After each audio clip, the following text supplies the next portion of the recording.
I thought I married the perfect man, kind, God-fearing, patient, until I found the diary he thought I'd never read. And suddenly, I was married to a stranger.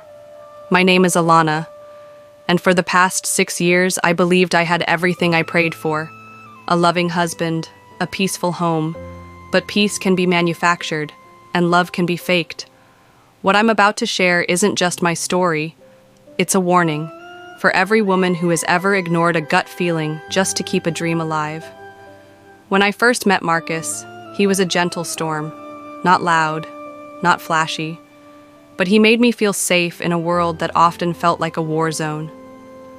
We met at a church conference. He spoke softly, carried a Bible, quoted scripture like it was his second language. He made me believe that God himself dropped him into my life.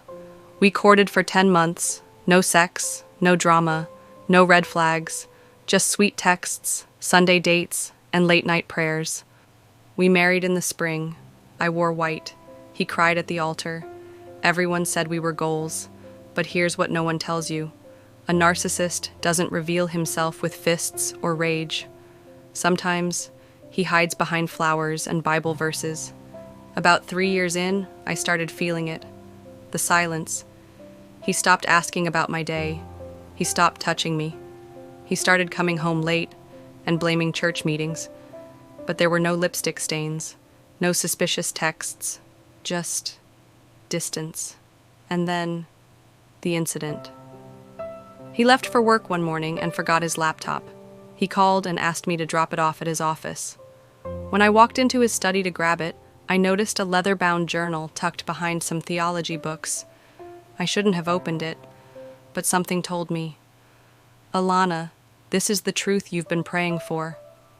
The first few pages were innocent, scriptures, sermons. Then, a shift. Sometimes I look at her and feel nothing. She worships me, but I feel bored. The thrill was in the chase. Now it just feels like obligation. She doesn't suspect a thing. She thinks I'm holy, but she's just my cover, my ticket to status, ministry respect. I stopped breathing.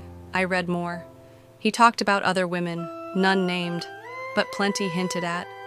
He called me a safe choice, said I was easy to impress, said he could manipulate me with prayer. I sat on the floor of that office and cried for an hour, but when the tears dried, I realized something. He wasn't the only one keeping secrets. I had a diary too, and I had receipts, photos of him with church sisters too close for comfort, screenshots, whispers I had silenced for years. I stayed quiet for 2 weeks, planned everything. One Friday night, I set the dinner table like normal, cooked his favorite, wore his favorite dress. Then, after dessert, I slid his diary across the table. He looked confused. Then I slid mine.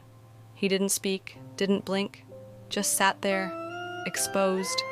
And for once, the man who always had a Bible verse ready had no words. I didn't scream, didn't throw things, didn't beg. I stood up, kissed his forehead, and said, "I hope God deals with you the way I was too afraid to." Then I walked out and never looked back. It's been 2 years, and I'm healing. Not perfectly, but honestly. I still love God, but I don't confuse him with men who pretend to represent him. I tell my story so other women stop, mistaking manipulation for mercy, control for protection, silence for peace. Because sometimes, the truth God gives you is not what you want to hear, but exactly what you need to survive. If you've ever loved someone who wore a mask, you're not alone. This is Love Unscripted, where we don't fake love, we unmask it. Subscribe if you're ready to stop romanticizing red flags and start choosing yourself.